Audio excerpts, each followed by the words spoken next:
Come back to In Focus on Newsroom Africa Channel 405.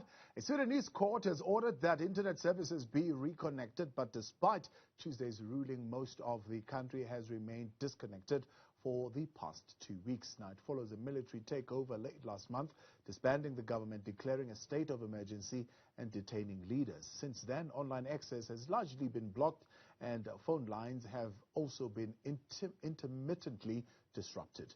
At least 14 people have died in nationwide protests since the coup. All right, for more on this now, I'm joined by Dr. Charles Senkala, who is an Africa analyst, and to get a sense of what this blackout actually means. Dr. Senkala, good evening, and thank you very much for your time.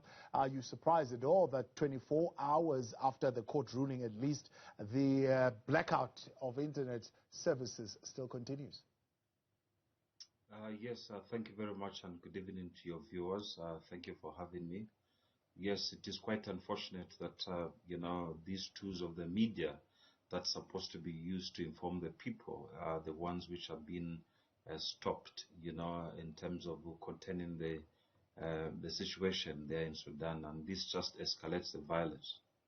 What does this blackout really mean about, of course, the ongoing attacks, but also about the displaced people and refugees in Sudan? Look, this is just a dysfunctional government of what is happening there. You remember, they are just coming out of the coup d'etat, which hasn't been recognized. United States of America has suspended the aid to that country, and many other sanctions has come from the Western countries, as well as, for them to return to civilian rule. And this has been the story of the dynamics of war. We must remember that for every war, people do not fight for nothing. They fight for something. And I think the forces of the military, are taking advantage. They should have released the power to the civilian rule immediately after the ousted of al-Bashir, the former president of Sudan. But again, when you talk about the war in that region, the questions that people might ask you: who are the beneficiaries from these wars? Who are the beneficiaries from these atrocities and crimes against humanity? As soon as we find out who are the beneficiaries of that, I think we'll start talking of something that can prevent these wars which are happening and which is threatening the peace and security of Africa. So we must also understand that there are those who fund both sides of the wars, and for them, these other countries and the organizations, they actually benefit from these wars, what we are seeing, and in fact, stopping them, like what the United Nations, in conjunction with the AU, that 2020 will be the time to put down the guns, actually simply saying that the militarizing of Africa, especially Sudan, and many others who actually reduce the income for those countries who benefits from these atrocities. Yeah. Talking about beneficiaries of perpetuating these atrocities, do they continue then to do acts of violation with impunity because of this lack of internet access? Of course. Where there's war, there's actually what is called sabotage. Here on the program now, you are just talking about ESCOM. ESCOM also is being sabotaged, by those who are pursuing some certain interest in South Africa. We mustn't forget that in South Africa, just before President Zuma left office, he was about to sign the nuclear deal for the power generation. And that's a story which continues. But going back to Sudan, same thing. It's a sabotage. There are people are trying to make the country ungovernable. They will also make sure that the citizens turns against their leadership. And these are the issues that are happening. The peace accord, which was signed in 2019, immediately after al-Bashir was ousted, the civilian government part with the military government. There's no way you can put the chairman, who's the head of the military, to preside over the transition government. So the pro-political people within the region of Sudan are not having a fair deal. The history of Sudan hasn't had a very good fair deal in terms of coup d'etats and how they can transition to the civilian government and civilian rule. Yeah.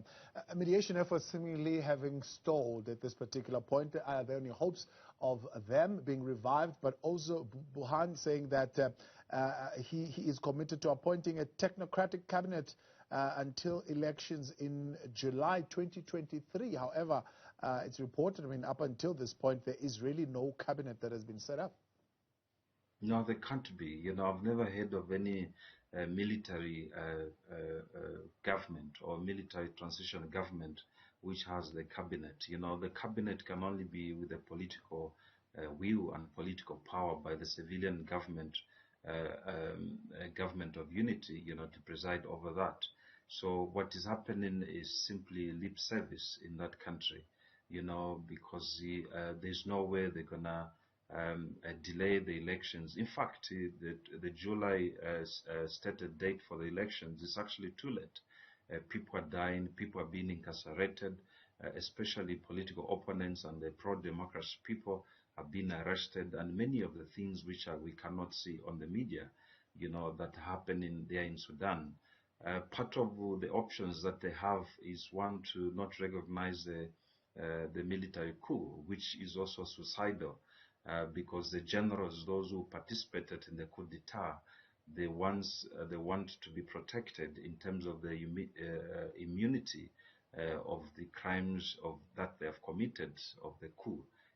So there's no way they can back off. Also, they're trying to hold on and to make sure that the civilian government which comes in recognizes them and do not prosecute them if that government comes. Unless there's that guarantee coming from the civilian government or the government to come in Sudan, the military will still hold on power, and making sure that they continue for the search of that immunity that will come from the civilian government. So does the UN circular make things worse? It's very clear in that circular that they recognize the government of Hamdok as the legitimate government, and that is something that, the circular says very clearly. And does that in a way limit prospects of negotiation, of mediation, and does it harden the military there? Yeah, it does, because they'll feel that they are not recognized. Of course, yes, we do not recognize coup d'etats on the continent or anywhere in the world. It's an illegitimate government. But again, for the sake of peace and security within that country and the region, the both parties has to be brought to the table and discuss the way forward.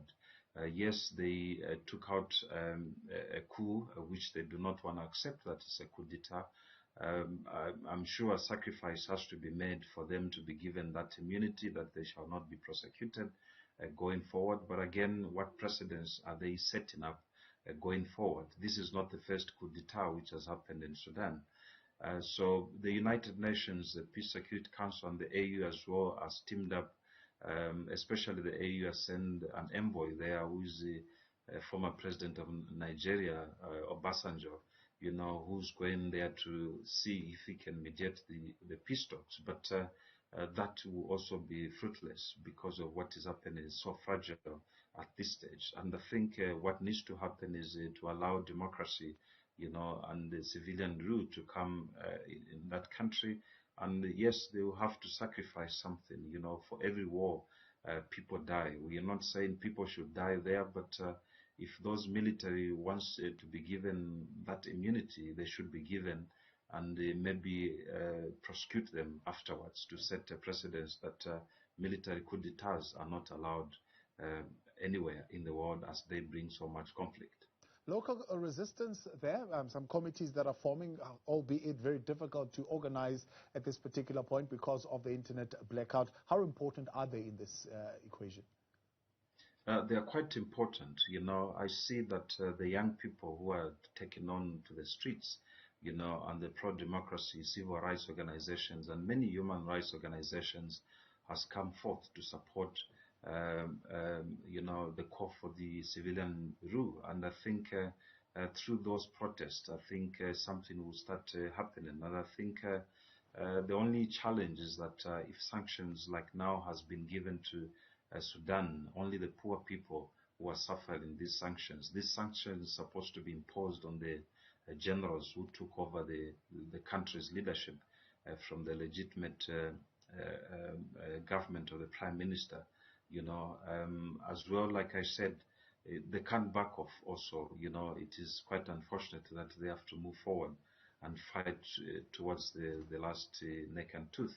But, the suspension of the internet in that region will just escalate the violence. It is not bringing up anything. The world now they are seeing, and we see the world leaders as well, they're getting involved, to making sure that there's peace that side. But again, that region is engulfed with so much protests and disunity, especially the Horn of Africa.